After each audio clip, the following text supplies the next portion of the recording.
have settled to watching clips of cats on YouTube, but a live show must begin. Broadway, how I've missed you, Broadway. I remember the old days, shows were happening then. I remember the time I flipped through my playbill. Please let Broadway start again. Burned out light bulbs, dusty stages, empty lines at the theater. Grizabella's not dying, the ball hasn't even started, and all of the cats are waiting. Matinee, I just wanna see a matinee. I'll even come on Monday, and I'll stand in the back. I am willing to pay too much for a glass of wine. Just let Broadway start again.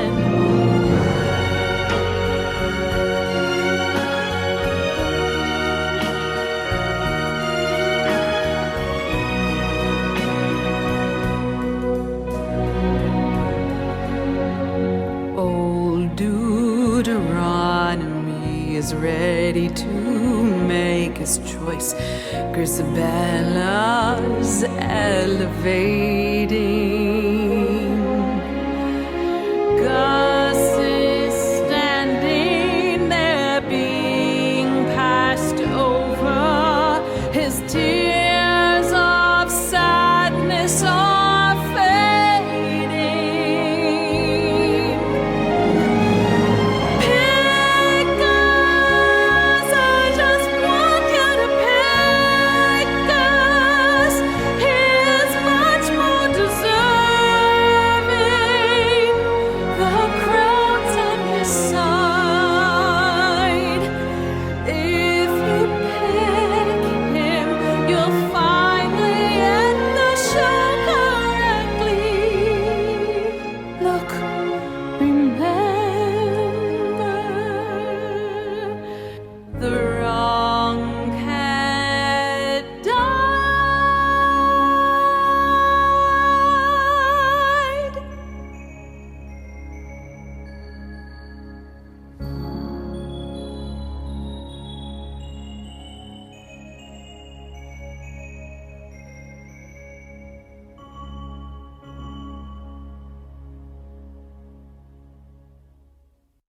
Wow, welcome everybody to Broadway Reborn. My name is Mike Abrams and I am the host of The Wrong Cat Died, the podcast breakdown of the catastrophe. My podcast interviews past cats, cast members, and argues why I think Grizabella was the wrong Jellicle choice. Now, first off, what about that music video? So a special thanks to Melanie Gerlitz, who sang and recorded this Broadway Reborn version of Memory. That song was written by me, performed by Melody, and then a special thanks to Alan Seals of the Broadway Podcast Network and Jonathan Cerullo, who helped produce that music video. So why are we here today? Why are you watching? And thank you for watching. Last October, the Cats National 3 Tour got together with Broadway Cares to have an amazing fundraiser called Cats for COVID Relief. And with Broadway reopening, we decided that what a better way than to celebrate Broadway being reborn to a new Jellicle life. So tonight, a thank you to the Broadway Podcast Network, Broadway Cares Equity Fights AIDS, Jonathan Cerullo, and the entire Cats National 3 cast for helping put together this event. So here's what you can expect from today. You're going to get some fun conversations with cast members. You're going to get a little Cats trivia because there's a couple things I think a lot of people don't know that I want to make sure gets out into the world. And then most importantly, what I'm very excited for is we have a few Grizabellas here to come defend their Jellicle choice. So let's get started. And to kick us off, we have a few cast members that are going to join me. So let's meet them. Welcome everybody. Okay, so let's hear an introduction, who you were and who you played in Cats. Well, I'll go first because I see my picture. I'm Jonathan Cerullo, and I played Skimbleshanks in National 3. I'm Christine Toy Johnson. I played Syllabub. I'm James Walski. I was the dance captain, and I understudied Plato McCavity, Alonzo, Tumble Brutus, and Pouncible. Hi, I'm Deborah Geneviere Athens, and I played Demeter, and I want to introduce my partner in crime. I'm Adrea Gibbs, and I played Bomb Ballerina. Oh, that's right. Very, very fun. So today we never go anywhere without each other. So today's about Broadway reopening. And so I want to take you back to your opening of that first night of Cats. Tell me about that experience. What was that first show like for all of you? Oh, wow. Well, I remember it was at West Point. It was West Point, and everyone in the audience was in a white uniform. That's right. Look at that. I'm in white tonight. You're right, Christine. We looked out and there was a sea of white because they were all cadets, right? And we had no idea what the response would be like, but it was amazing. It was fantastic. Christine, were you a little worried doing green eyes in front of a bunch of military people, scaring somebody? Honestly, I didn't think about that. I think we were also focused on remembering everything and getting it all right and the excitement of it. But now, thanks for ruining my memory of that, Mike, because now I will think about that. But I do remember coming down the aisles doing green eyes, and we thought that people would be scared. But these are West Point cadets, and they sat there, eyes forward, and they did not flinch. So I thought maybe this green eyes doesn't really work. But it was West Point, and I'm so glad that these guys are on our team.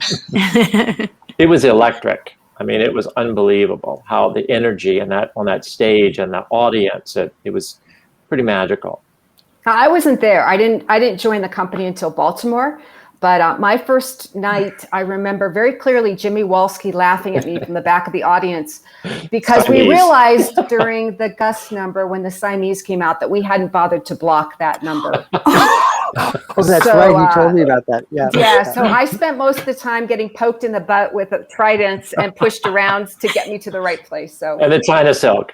That exactly. Yes. Well, find all the props I could to make sure I made a big debut. So there's a lot of theater lovers, I'm sure, watching it, but I think it's pretty evident how little I know.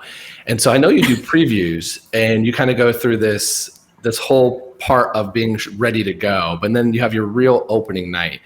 How different is that first true production versus everything before and everything after? I'm going to let Jimmy answer that because we previewed the show at West Point. I can't remember how many performances, but when did we act? What was the city that we actually opened the show in? I can't remember. Was it Atlanta? Is that right? I think it was Atlanta because there's and this famous story between us, and I remember telling Mike this when I was interviewed on The Wrong Cat Died, that a bunch of us were in a cab on the way to the theater, and we said to the cab driver, "Can you please take us to where Cats is playing?" Yes. And he said, "No, it's those darn cats." Interesting. The title of the show is Those Darn Cats. Anyway, Those Darn Cats. I digress. Sorry. That didn't stick, unfortunately. No. So I mean, West Point was pretty amazing because we'd worked so hard for so long in the studio, and then we came in, we started working on the set, we were doing the technical aspects of it, and then the show was, I think everybody was so focused on what was working, what wasn't working, the lighting, the costumes, the casting, everything that was happening. And by the time we rolled into Atlanta, everybody was so secure and so aware of what they were doing. You could see, as myself as a dance captain, I saw the company elevate to a completely different level. They were all in it 100%. And our reviews showed it across the boards at that point. We were a massive hit. And we hit the ground running and just kept going. Yeah. Sold out all over the country. And really, for a lot of people, the first time they got to see the show in the United States. And we had one review that was pretty scandalous that came out along our run, maybe 5 or 6 stops into it. And I guess the reviewer was not a big Cat fan. He had seen the New York company and sort of had to come as a job to see our production. And in the review, it said that our next stop should be the Winter Garden Theater, our company. Oh. And that company maybe should resume our tour. And it was a little scandalous that it happened because they felt that we were a very different company and that maybe we should come in and replace the New York company and let them go out on the road. And there was a lot of chatter about that review that came out. It's too bad that didn't happen, huh? Yes, exactly. Now, I'd love to kind of ask, I know this group has also done a lot of producing and directing. What is an opening night like for you on the other side of the house when you're not on stage, but you're still, heavily involved in a show? How does that change? It's scary. Yeah, you bring in your final collaborator on that opening night, and the true collaborator is your audience. So the idea is you never actually physically know or emotionally know how they're going to respond to the work that you've been working on. But with this particular show, it was already a sensation. And I just go back to the moment when we were doing our benefit last year, and Tom Viola, who is the head of Broadway Cares, said very clearly, you realize that you were the Hamilton of your times. And it didn't quite resonate with me until he actually said that. But, we were in a hit show that we just had to show up and do our jobs as best we knew how. And as we progress forward in our lives, I think we take that sense of responsibility to the audience very seriously. Anyone else can add to that? Chris, I know Adrea is working on some wonderful stuff. Christine's a prolific playwright right now who I just love. So go ahead. Yeah. Well, actually, let's change gears. I have a very fun question for this group, and I did give you a little heads up it's coming, so I'm excited to hear your answers. But with the show starting to reopen, my knowledge of the show is the character analysis. So I know about your cats more than I know probably about anything else. And so I want to know if your cat, your character, was going to be cast in one of the shows that's going to be reopening, which show would they best fit in this new kind of coming back world? That was easy one. Dawn Ballerina would come back as Velma Kelly. I mean, seriously. Yes. Right? I mean, there's no other choice. Yes, perfect. I was thinking about that because I thought that Demeter would come back as one of the merry murderers, but she would be the Hungarian because she's the most, she's innocent and she's like so vulnerable, and a man has completely destroyed her. So yeah, we will be in the same show again. I'm so there happy. we go. That'd be fabulous. I'd love it. I love it. I've been in part of the North American tour of Come From Away since it began, and so I couldn't help but think that Syllabub would fit right in and Come From Away. But as Syllabub, she would be with Lyle, the other cat, in the hold, waiting to be rescued by Bonnie, and reassuring everyone that it would be okay, and they would be fine. So that's where I put her. I love it. I had some different answers, so we'll go through all of them, and I'll tell you what I thought as well. Well, if you wanted to ask Skimbleshanks where he would come back, I would have to say it would be the Elaine Stritch role, and Here's to the Ladies Who Lunch from Company. Period. End of statement. Right? Hello. Music man. Yeah. So there you go. Jimmy, what about you? Let's see. Alonzo. Probably Chicago. So I would be in Chicago with Adrea and Deborah. I think that's good. Let's do that. Let's there you up go. And plan that. Okay? Let's see. Plato McCavity. Lion King. maybe Lion King. Oh, that's good. Yeah. And Tumble Brutus, maybe A Monkey and Wicked. And wow, you really thought about this, didn't you? Not really, no. Pouncival. What other shows? Moulin Rouge. I think of Matt Zarley, so maybe Moulin Rouge. Oh, yeah. I love it. I had a different answer for every single one of you, but I also know so little about most of these shows going. So I had Cerullo had as the youngest daughter in Miss Doubtfire. Okay. I had Alonzo as one of the Weasley brothers in the Harry Potter and the Cursed Child, or in that world. I actually thought for Bomb and Demeter, I had Chicago too, but I thought you could fit in 6 as well with the Angry Wives. Yeah. And then Jonathan, I struggle with Skimbleshanks a lot, but the whole train being built felt like an acid trip. So I think that's, from my understanding, that's what Flying Over Sunset is. And so I thought Skimbleshanks should fit there. Yeah, well, that train was built on stage. Yes, there you go. Perfect. Now let's. We're going to see an encore presentation of Jellicle Songs for Jellicle Cats. I would love to hear a little bit about how that came together, because I have seen it. I'm hoping some people have already seen it, but if you haven't, it's amazing to see what you put together in a virtual world. So tell me a little bit about that whole process, and then what we're about to see.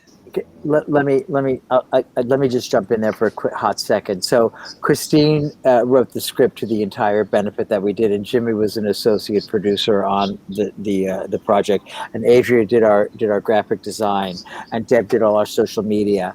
So we had absolutely no idea what the hell we were doing, because as Valerie from Broadway Care says, Jonathan, everyone's flying the plane, and we're building the plane as we're flying it. So good luck. It was a very complicated process, and I'm on humbled knees, bended knees, to thank Brian Ronan and Matthew Gurin, who really were the technicians behind that. But what we did was we laid down a piano track. Austin Jetton, who you'll hear later, did a vocal track on top of that. Then we added a conductor conducting on top of that.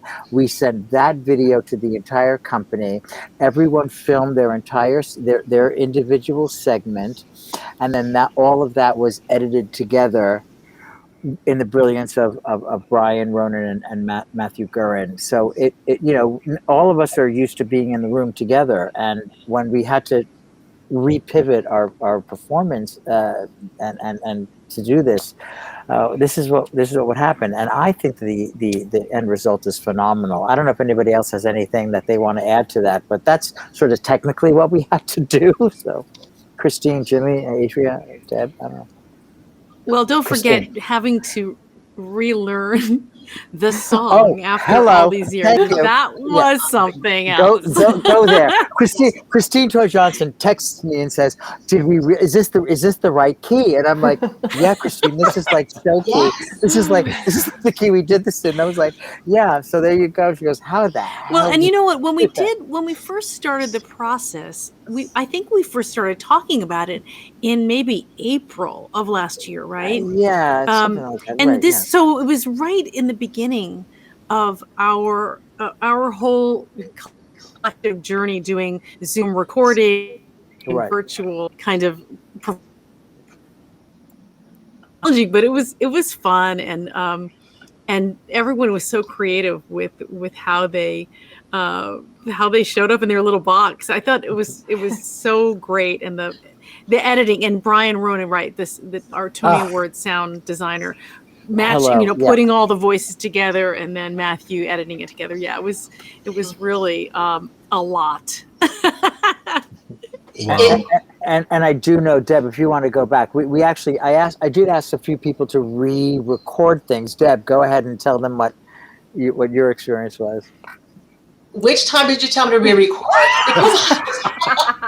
Okay, I got to admit, I was one of those people that also called Jonathan, and I was like, is this the right key? Because it's way too hard. And he's like, Deborah, you've gotten older. So even before I recorded my segment, I had to start getting back into vocal shape, and I was doing my vocal exercises, my scales and arpeggios, like 3 weeks before I recorded, because, I haven't sung for years, and I had to brush off the vocal cords. So I did it, and it was quite an undertaking to do this, especially if you're not in the business anymore. And I sent it to Jonathan. I thought, okay, that's done. And he says, sorry, Deb, we need to have you do it all over again because he wanted me in pitch black. So I had to find the darkest room in my house. And I live in a very bright neighborhood. I ended up doing it in the shower stall, and I made my husband. And he wanted to have the car headlights like Demeter does when she makes the first entrance. So I had to make my poor husband do the headlights over and over again. And so, Jonathan gave him credit as well for lighting design. So it's not just Brian Rowan, but my husband also a genius. Thank you. Amazing. And let me just add that Adrea, if she holds up the book in homage to the idea that this was a poem. Adrea, do you want to? And the whole front of that book was the logo to the show. So you want to talk about that? Yeah, I thought I was being really clever by doing that. So. And you were. I loved that. Yeah.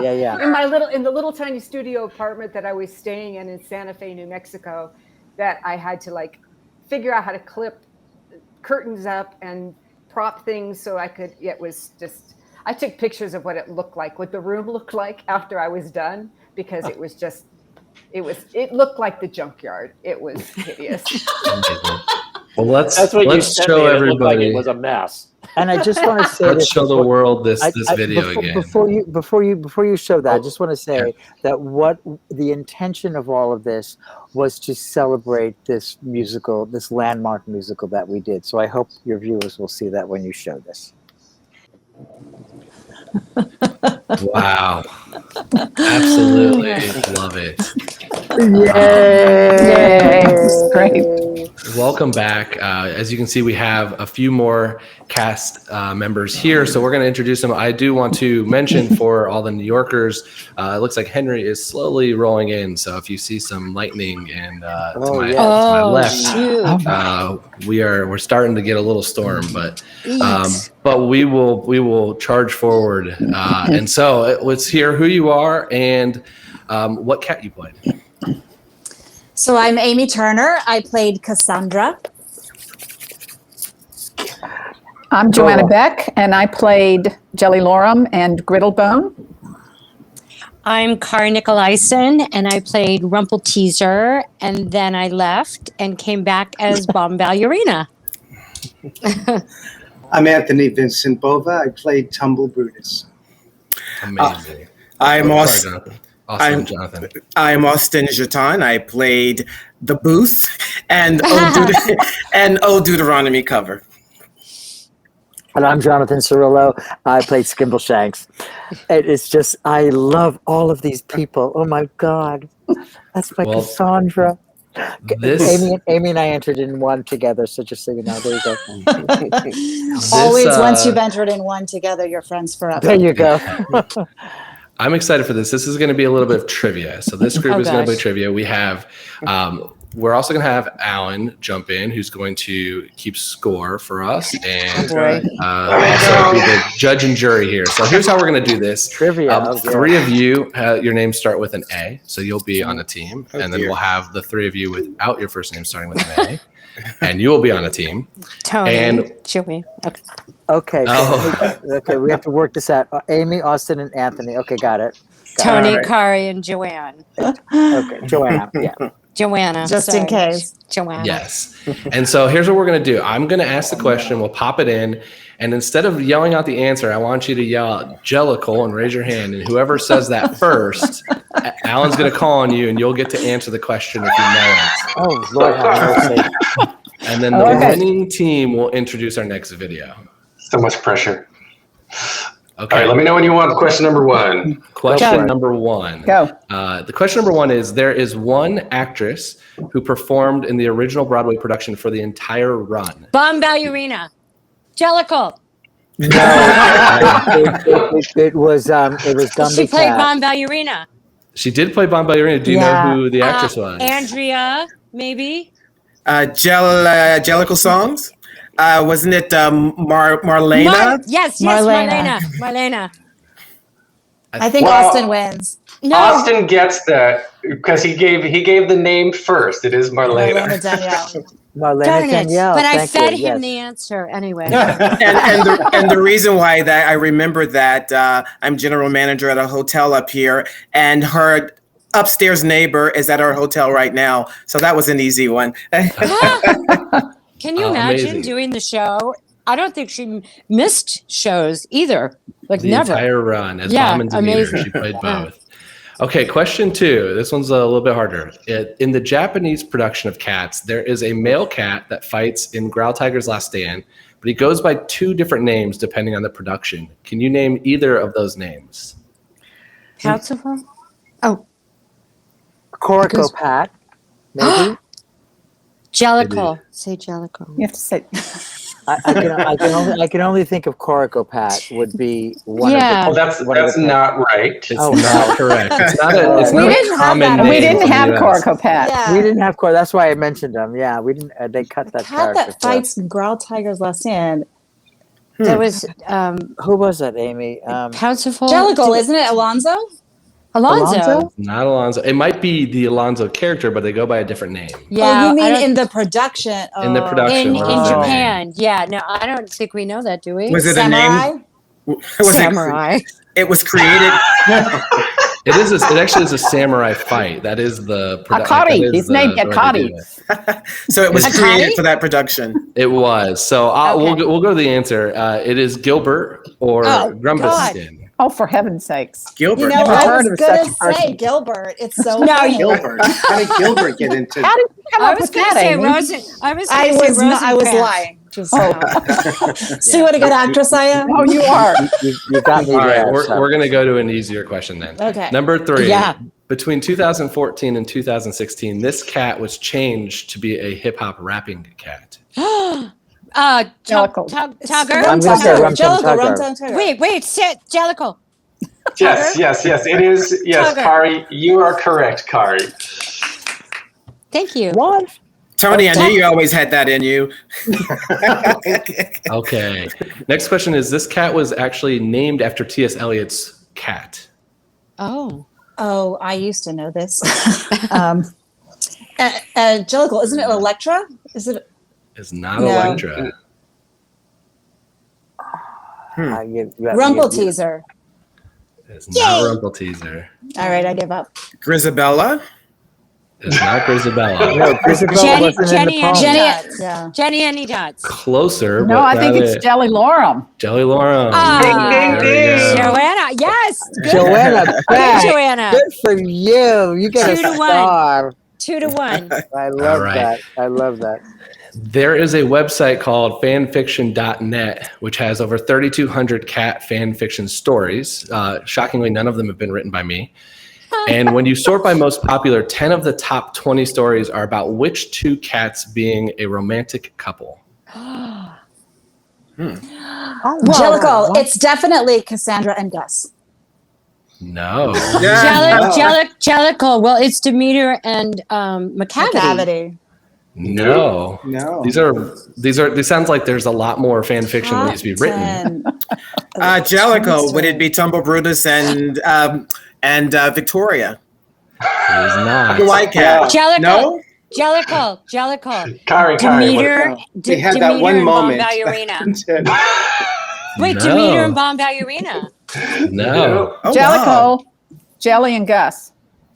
No. Oh my gosh. Rum That Tum. one- Is Rum Tum in it? There Please we go. We tell got us. half. This is it. It's Rum Tum and Bomb. Yes. Oh, Oh, No, Tug it's- and Mistopheles. It's Tug and Mistopheles. That's it. You know I was It is- going to go there, but wow. It is a whole lot of those stories are about the 2 of them.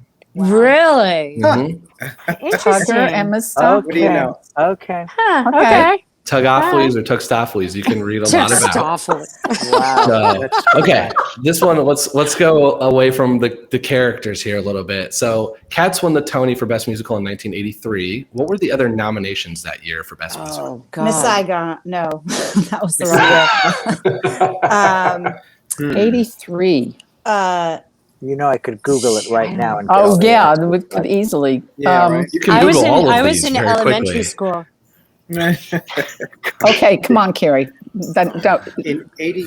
That was a really long time ago. That was a long time ago. Wow. Yeah. 83. I don't remember. I was Wasn't thinking it it was, actually, I thought it was Chicago? 81. No. Wasn't Chorus Line, of course. No, No. it can't be. That was no. 75. Wasn't 42nd yeah, Street, yeah. was it? Sophisticated ladies. I would love to give you a clue, but I don't know anything about any of these three musicals. Would So you I give can't him- even help. Give them Who's one it? of the three. I'll give you one of the three was Merlin. Oh, gosh. I saw Okay. it. So it was Doll's Life. It was No. not. Rags. It was not Rags. Why don't we pop them up? I'm curious because I don't know anything about it. Merrily Losing the Night, Merlin, Oh, and my My one and My only. one and only. Wow. Which one? and Which only was one? out. It won, right? My one Cats and only won. did it? Cat. No, No, Cats Oh, won. Cats Jesus. won. Okay, I I forgot. wasn't anymore. Okay, there you go. Why? It's a terrible show. No, I'm just kidding. Oh my God, Cats All right, won. let's change gears a little bit. So there is Okay. currently a production of Cats going on the Royal Caribbean cruise Oasis Oh of the no! No, Seas. And really? they have they've turned it into a 90-minute version. Oh, And so they God. cut one character, I would say main character out. So who had their song cut? Jenny I Any was- Dots. Jenny Any Jellicle, Dots. Jenny Yeah. Any It's Dots. not Nope. Jenny Any Dots. That was The the Gus. son- Gus. It's not I Gus. was gonna say Gus. No. Who said that? It's Oh, not it's not Gus. right? I'm going to say Mungo Jerry and Rumple Teaser. No. That's not No way. it. You're No way, closer with Jonathan. Gus. Yeah, no. Skimbleshanks. Not Skimbleshanks. It's No, not Duke wait, because wait, they called you me. guys. They can't Old they can't dude cut or- old dude. no. You're No. too important Yeah, to the you show. can't cut Gus. Oh, Bustopher Jones. There That's it is. it. Oh, That's that's it. it. Good Yes. one, They Joanna. sent him to the Nice. cruise buffet, and he is Turner. not Yeah. performing. He's happy. He's happy at the buffet. So All would right, you we- rather do the show on a rake or on the On a- ocean? Yeah, No, there's on a that. rake Yeah. in the ocean, Amy. Ugh. Both, I'm sure. Yeah. Oh my God, that. Okay, we are can't- tied up. Tied up. All right, there are two questions left. So Okay. there has been a few animated series that have made fun of cats in an episode. I know of three. Can you name one show that has made fun of? Jellicle, South Park. South Park is not, but that Jellicle, at the time, Simpsons, The Simpsons I is was one. going to say Wow. The Simpsons. There you and go. Family Simpsons. Guy. I was Family going to Guy. say Family and- Guy. Yep. Wait, Family Guy. I know. Jonathan, you have to Oh, say there it those is. faster. BoJack Horseman. Yeah, Yeah. I see that now. Yep. BoJack. Okay. Who That's won that? what- We won. Did we win? There's one more question. Oh, okay. One more question. I think this one's a rumor, so I'm going off of what the rumor says, which is that this cat was chosen for the Heaviside layer in the Jellicle Ball before the one the audience sees. Remember that the cat was chosen for that episode in the. So they've been Oh, reborn oh, in your Oh, production. Gus. I mean, the old dude. It is not old dude. It is not Gus. I mean, I meant old dude. Monk No, he's too young. Monkish Trap. No, it's a good guess. Oh, Monk. It's not McCavity. I have no idea. I'll give you a clue. Alonzo. It is a female. I'll give that clue. Oh. Jelly Laura. Jelly Laura. Getting close. Jenny? Jenny. No. Jenny Any Dots. You've mentioned almost everybody else except for the choice. Cassandra. We Not mentioned Cassandra. Victoria. No, no, no. Victoria. Not Victoria. Victoria. Syllabub? Okay, let's Syllabub. go through. Let's go through everyone. Mungo Jerry. No, you said it's a female. Mungo Jerry. Oh, Taser. it's not going to be. Oh, it's a female. And it's not syllabub? Not Syllabub. I don't know. This is for the win. Whoever's going to get this right. So just it's a we win. Just what's the Is answer? it a woman? Bomb Ballerina. Bomb Ballerina. There you go. Oh, wow. Why? This is the context, is that Bomb Ballerina was Dick Whittington's cat, like they say in the Jellicle Songs. That's And right. because of her heroics, she was chosen the year before. And she wow. is now back in her next life. Oh, that's me. Bomb. So Alan, who That could took go the to Alan, victory? who took the victory? So that's a 3-3 split down. All Oh no, a team. Sorry, Austin. Oh, sorry. Austin is Oh, no, it's a 4-2 because Austin, you got Yeah. bomb, right? Yeah, so it's 4-2. Team Team A. A good took going. it in. All right. Joanna Well, got thank you. 2. Thanks, Anthony, for And I helping got us out. 1. Yeah, Oh, wow. I'm so glad I was able to really help out our team. But can we do one thing before? Can we do our special? Yes, let's do it before we go into the naming of cats. What's our surprise? So before they're going to tell you about why we did naming of cats, and actually everybody who's on this call partook in naming of cats, and Kari actually was the director of it, and she can talk to you about how we came across that. But as I was getting ready for tonight, I came across something, and I know that this is that we are doing this as a fundraiser for Broadway Cares, Equity Fights AIDS, and ultimately the Actors Fund. So what I would like to put up for a bid of $500 is our company's souvenir program, which has absolutely everybody who is in this video, in this podcast tonight. And I could go through this and show you all of the pictures that they are there. There's Demeter, Deborah Geneviere, there's Leslie Ellis, there's me, thank you, as Skimbleshan. There's Tony Bova right there. So the first person who puts up, and here is Amiee Turner. If you can see that fabulous extension that this thing did.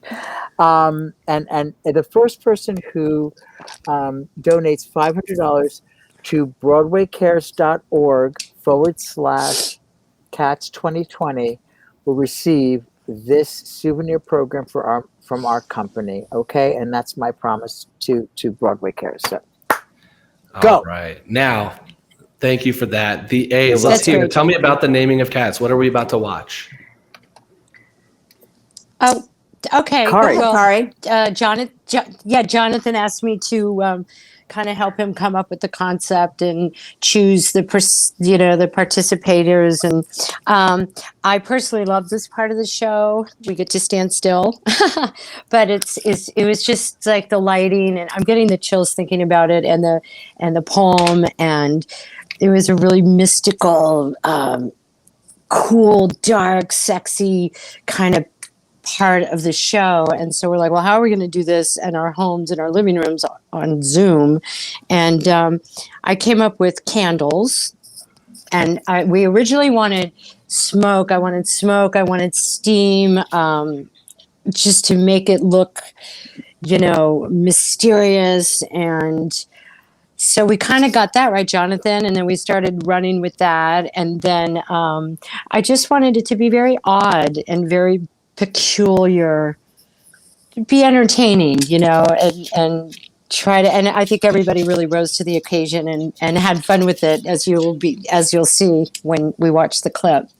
And it was broadcast on Halloween, so it was really fun to. Yeah. Oh yeah, that's right. Kind of just do something very theatrical and as Kari said, kind of spooky and just fun to kind of celebrate, Halloween.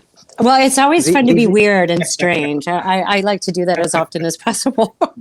Right. And the intention was to do a little homage to T.S. Eliot, and the source material is that these were poems written for children.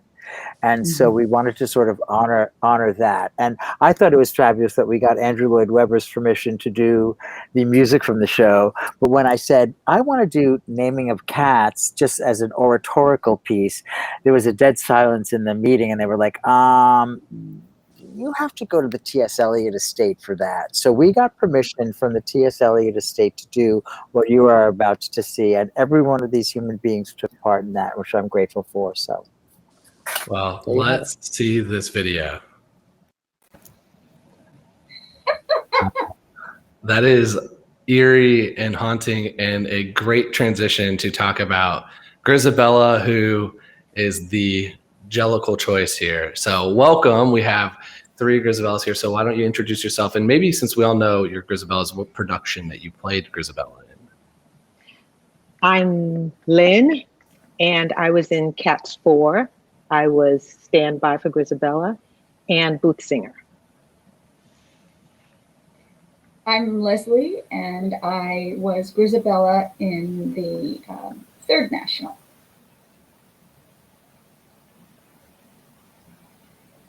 And Heidi, do we have you here? Uh-oh. We can't hear you, Heidi.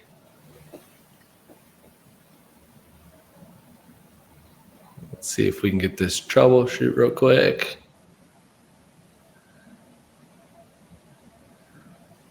Okay. Can you hear us, Heidi? Okay, she can hear us, but she can't. Do you need to go to the preferences on your computer and select headphones? Yes, Heidi. Oh, you can hear it, rather. Okay. Okay. As Heidi, we can't hear you, but we can Is see she you. on the So mute? Is her mute button on? she's not muted, so I think maybe we'll.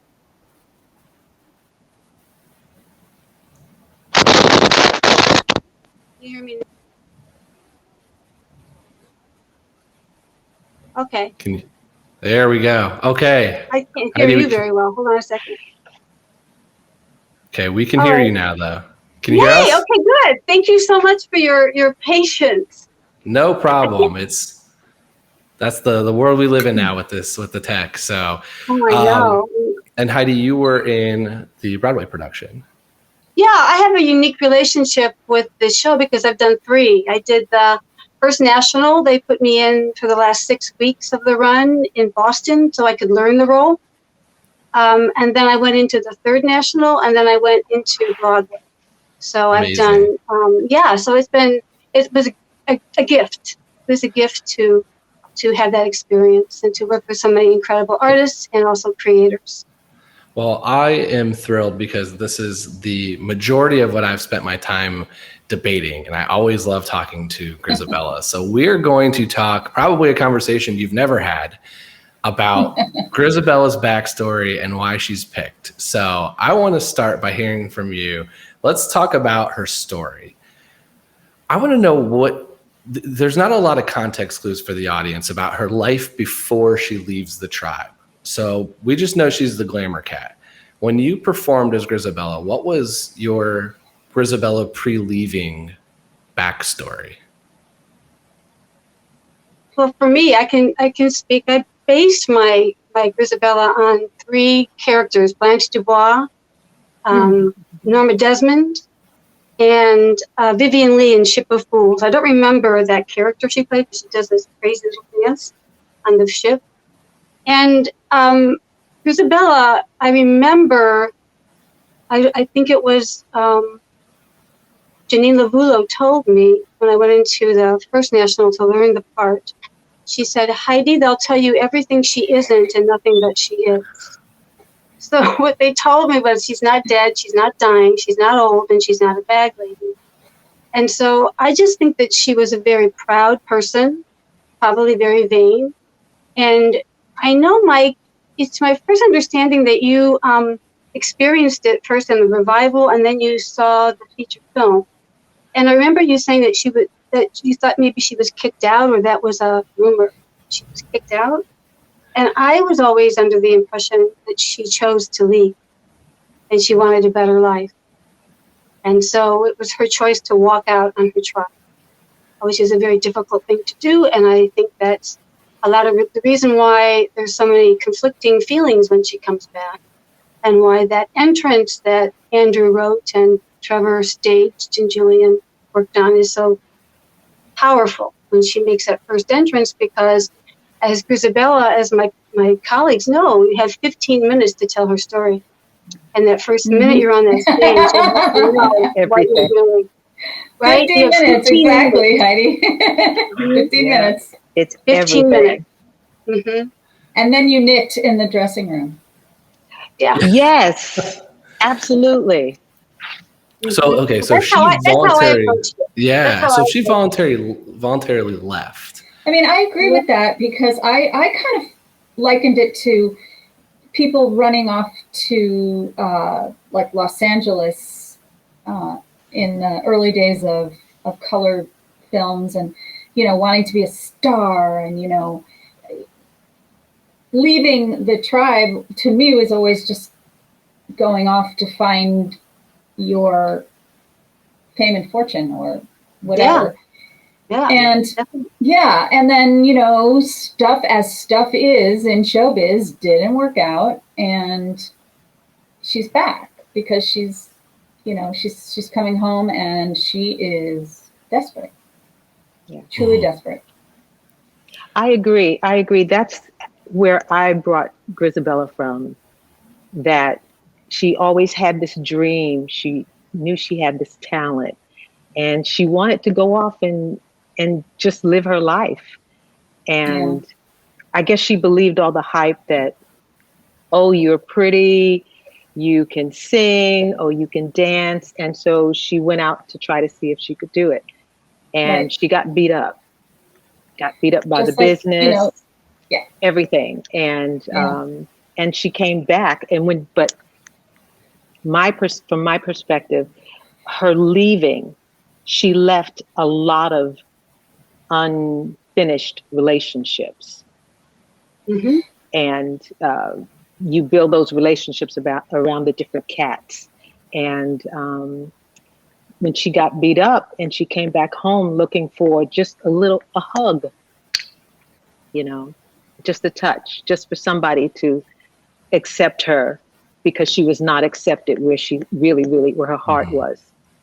Well, and I think that's a really interesting piece of this, is that there's a lot of rumors about the relationships that she leaves. So potentially children left behind, or lovers left behind. Is that, how do you see you shaking your head? Is that not? I think lovers. I don't think children. No children. So not Baum, Demeter, or Victoria. Those are the three that are rumored. I don't personally, but that's, again, you can make that backstory up as how you want to make that up.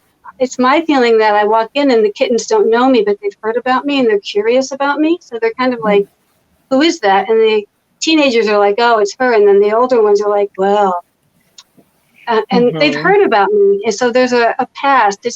Trevor Nunn actually told us on Broadway that it's like there's a big party going on, and the phonograph is going, and there's a record on the record player. And the minute she walks in, it's like somebody picks up the needle off the record. And it's this moment like, oh, there she is. Right. So so that moment is electric. So my feeling was that I had a very strong relationship with Munkustrap. And I had the relationship with him, so I could go at him. I could confront him and say, how can you treat me like this? So that was, it's so layered, and I think it's so interesting. It was so fun to listen to the earlier actors talking about it, because it was indeed quite the event when it happened. Yeah, and so, and I love hearing all these, like the lore and the rumors. I think it's so interesting because it tells you there's something about the show that connects people or intrigues them. It is, I think the beauty of the show is that it is so almost undefined in some ways, while having a lot of definition. And so that allows you to kind of fill in blanks as you need. And not just as an audience member, but it sounds like even as cast members, because as I've talked to more cast members, there's people who've played it certain ways and somebody else has played this relationship. And there's a little bit of difference every single time I talk to somebody. Yeah. So now let's kind of dive into You Come Back. Why do you believe Old Deuteronomy chooses Grizabella? I think Old Deuteronomy was there. I think he was there when she was growing up. He watched her grow up, and he saw all of her talent, and he saw that she had the courage to even come back. Because most people, maybe she was like the prodigal son, and I think there was a connection there, because maybe he was one of the people who encouraged her in her abilities, and maybe he was the one who said, well, go try it, So like you said, lots of backstories. So guilt, you're saying? Yeah. Well, let me reframe this question though a little bit. How do you think Old Deuteronomy chooses every year? It's how well people present their stories. Yeah. It's how strongly the passion comes through their story. And so all three of you firmly believe that Grizabella's passion and story is the one from that year. I already see yeses. Well, I think the story, He said she suffered the most. Yeah. She suffered, and she left, and it took a lot of courage to come back. And the thing about Grizabella, she just doesn't leave after she gets scratched. She keeps coming back, and she's determined, and she's resolute. And she has to, once she finally says what she's been through, and then once she finally says, she drops her artifice and she drops her pride and her ego, and she lets go of it and says, touch me. I need your help. That's when it all changes.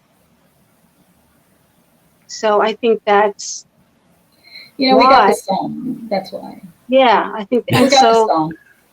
The receiving line is so powerful. When you do that receiving line, everybody is on the same page about this. So but when she leaves after Touch Me, when she gets up to leave, there's sort of a pride. You know, I came in here with my head down, but I'm going to leave with my head up, whether you touch me or not. And then she feels that. Yeah. That, what syllable is. She's tough. Yeah. Yeah. I think so. But she's not just broken. She's super tough.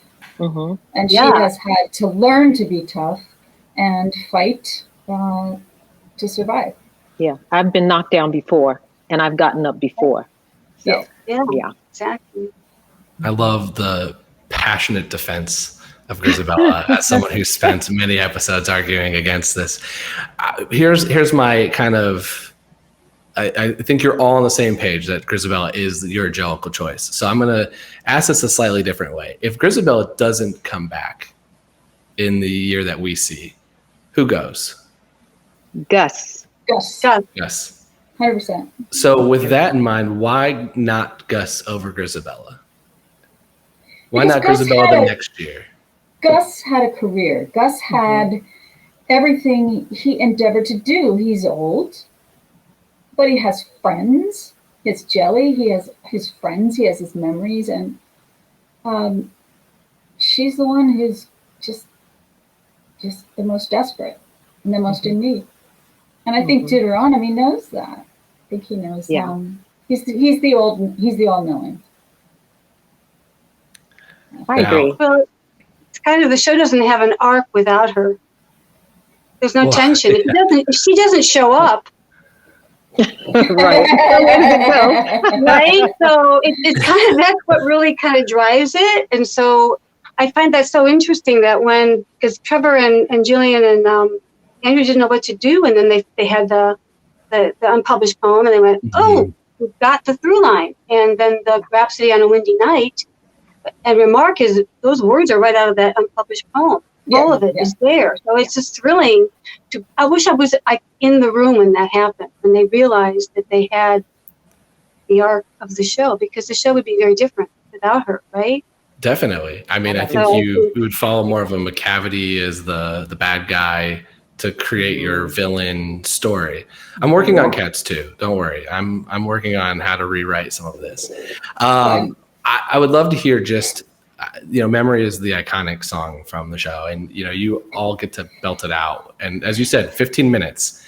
What is that like? Almost leaving everything you have on stage, every single performance that you get to do it. Rewarding. It's exhausting and terrifying. I have to just say that. Because I was on the road and we did 1 week stops a lot. And we never did any split weeks, but we did 1 week stops. And I was 24 years old. It was my first job. And I was just, oh my God, the whole show's on my shoulders. I didn't drink coffee. I didn't drink alcohol. I didn't speak. I was a nervous wreck when I left that show because it's the whole thing that everybody's coming to hear. And it's not an easy song to sing. It's not. Agreed. It is not an easy song to sing 8 shows a week. It's not. It's not. So that's my experience. I loved it. It was a blessing. I had the best time ever, but also that's what I was thinking every night is, God, I hope it comes out. Yeah. Me too. Yeah. After you have to belt that and belt it and go back up, and then you have to jump at the end. Yeah. Oh my word! And you're kind of bored by then to sit around. So you now are in your my dressing room and you are vocalizing again. Yeah. You're warming up again to make sure you got the E flat. You know, you got those trills going and everything. Oh goodness, it was a lot. Yeah. Absolutely, But you know, yeah. I thought I felt, because everything it was building up to that one moment, and you get up when you hit that touch me, and then you hit that last note, and you realize, oh my gosh, I did it. You're shaking, and you're like, okay, my vocal cords are in the pit right now, but I'm okay. And it was just because all the emotions, if somebody cut you off on the road or anything, you could put it all in that one moment and just leave it out there and give it to the audience and do with it as you please. But, you know, this is how I felt. I did it for 8 years. So I did Cats for 8 years, and it was just wonderful. I remember when Stanley Lebowski died of a heart attack in mid-run, and we were in Dallas, and I remember when they told us right before the show, and we all just went out on stage and we were stunned.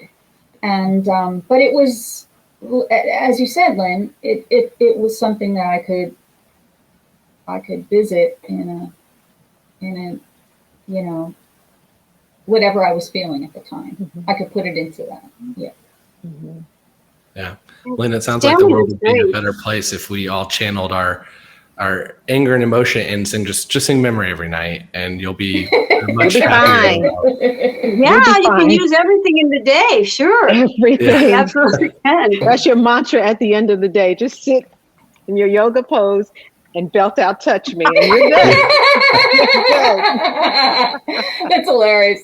Well, I think that is probably the best way possible to end this. I appreciate your defense of Grizabella. I'm not ready to rename my show, but I do love always hearing from you, and thank you all for being here. And to everyone watching, again, thank you for joining us tonight as we welcome back Broadway. Go see a show, whether it's Broadway, tour, regional production, support the arts and this amazing community of people. And then just quick reminder for everyone here, you can find The Wrong Cat Died on Apple Podcasts, Spotify, Stitcher, or anywhere you listen to podcasts, on Twitter and Instagram at The Wrong Cat Died, or the website thewrongcatdied.com. And a huge thank you again to the Broadway Podcast Network, Broadway Cares, Equity Fights AIDS, Jonathan Cerullo, and the entire cast members, everyone who is here today to participate. Thank you for keeping the memory alive. Absolutely. Thank you, Mike, for your passion. Yeah. Thank you, everybody. Have a great night.